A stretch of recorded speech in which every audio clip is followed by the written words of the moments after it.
Bunty Babli of Germany. 7 समंदर पार से एक बंटी बबली की करोड़ों की प्लानिंग की वो कहानी सामने आई जिसमें उनकी शातिर प्लानिंग पर पानी इंश्योरेंस यानी जीवन बीमा की रकम को फरेब से हासिल करने और फिर उस रकम से ऐश करने के किस्से कहानियों की कोई कमी नहीं है। जितने दिमाग उतने आइडिये इस मार्केट में देखे जा सकते हैं। याद कीजिए, कुछ अरसा पहले ही एक मुंबई की मसाला मूवी आई, फिल्मी प्लांट की रियल स्टोरी। नाम था अजनबी। फिल्म का स्टोरी प्लांट भी इसी थीम पर था कि कैसे फरेब का मकड़ जाल फैलाकर इंश्योरेंस की रकम को हड़पा जाए और ऐश किया जाए। फिल्म की अपनी मजबूरी है कि वो क्राइम को ज़्यादा समय तक जस्टिफाई नहीं कर सकता और उसे कहीं ना कहीं कानून की जीत दिखानी पड़ती है। इसी तरह एक फिल्म आई थी बंटी बबली। अब हम यहाँ ये दो फिल्मों को लेकर क्यों बैठ गए? दरअसल हमारी ये असली कहानी इन दोनों फिल्मी कहानी का काटलेट है। बस ये बात 7 समंदर पार जर्मनी की है। बीमा पॉलिसी की शर्त। इससे पहले हम आपको ये बताएं, जरा सोचिए, अगर कोई बीवी ये ऐलान कर दे कि उसके पति एक हादसे का शिकार हो गए और समंदर में डूब गए और ये बात वो साबित भी कर दे, तो क्या बीमा कंपनी उसके पति की बीमा पॉलिसी की रकम उसके हवाले कर देगी? कानून अगर बात की जाए तो हाँ, उन्हें उस सूरत में ये रकम उसी बीवी को देनी होगी। सावित्री प्लान के पीछे करोड़ों का जीवन बीमा। असल में दुनिया के मशहूर टेबल लाइट मिरर में एक स्टोरी छपी थी। उस स्टोरी के मुताबिक ये किस्सा एक ऐसे पति पत्नी का है जिन्हें आप जर्मनी के बंटी बबली भी कह सकते हैं। असल में जर्मनी में एक साहब थे, नाम था क्रिस्टॉफ। उनकी उम्र 56 साल है। असल में क्रिस्टॉफ ने लगातार बीमा पॉलिसी लेते रहते थे। देखते ही देखते उनके पास करीब 4 मिलियन यूरो यानी करीब 36 करोड़ रुपए की 14 बीमा पॉलिसी इकट्ठा हो गई।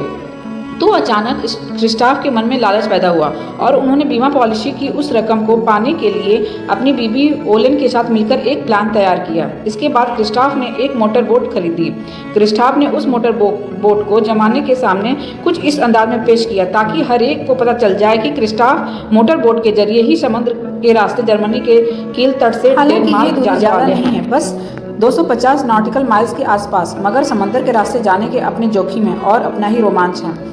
क्रिस्टॉफ की इस फैलाई गई इत्तला के बाद लोगों ने यही ख्याल किया कि क्रिस्टॉफ एक एडवेंचर के शौकीन है, लिहाजा ये नए तरह का एडवेंचर करने के लिए निकल रहे थे जो अब तक के उनके एडवेंचर के मुकाबले काफी जोखिम भरा जमकर किया श्वांग। लोगों के इस तरह के जज्बात का पता क्रिस्टॉफ को लगा तो वो बेहद खुश हुए, क्योंकि ये सब कुछ उनके प्लान का हिस्सा था। क्रिस्टॉफ ने डेनमार्क में एक होटल में एडवांस बुकिंग भी करवा दी और उसे अपने सोशल मीडिया पर वायरल भी करवा दिया।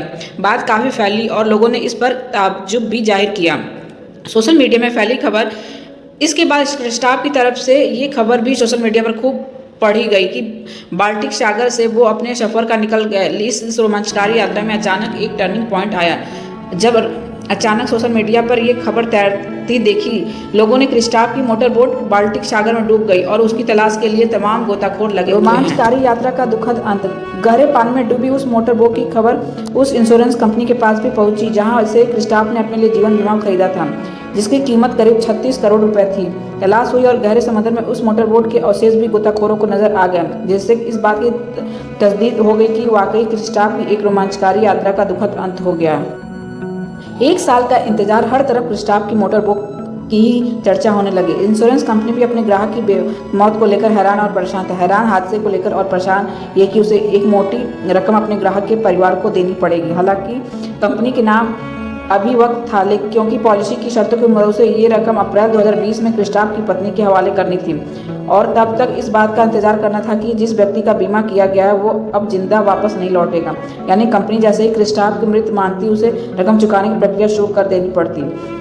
बात खटकी तो खुली असलियत, लेकिन न जाने क्यों इंश्योरेंस कंपनी के अफसरों को ये बात कुछ खटक सी रही थी। उनका दिल गवाही नहीं दे रहा था कि क्रिस्टॉफ के साथ ऐसा हादसा हो गया। लिहाजा कंपनी ने अपनी तलाशी के लिए इस पूरे मामले की हकीकत खुफिया तरीके से करवानी शुरू कर दी। शुरू में तो लगा कि ये उनके दिल का वहम है, लेकिन फिर कुछ ऐसे सुराग हाथ लगे जिससे इसमें दाल में काला नजर आने लगा और इस तरह से उनको असलियत का पता चला। दोस्तों, इसीलिए कहा गया है कि झूठ के पैर नहीं होते और ना ही झूठ ज़्यादा देर के लिए टिकता है। सो हमें अपनी ज़िंदगी में कुछ ऐसा काम नहीं करना चाहिए जिससे कि नई मुसीबत हमारे सामने खड़ी हो जाए।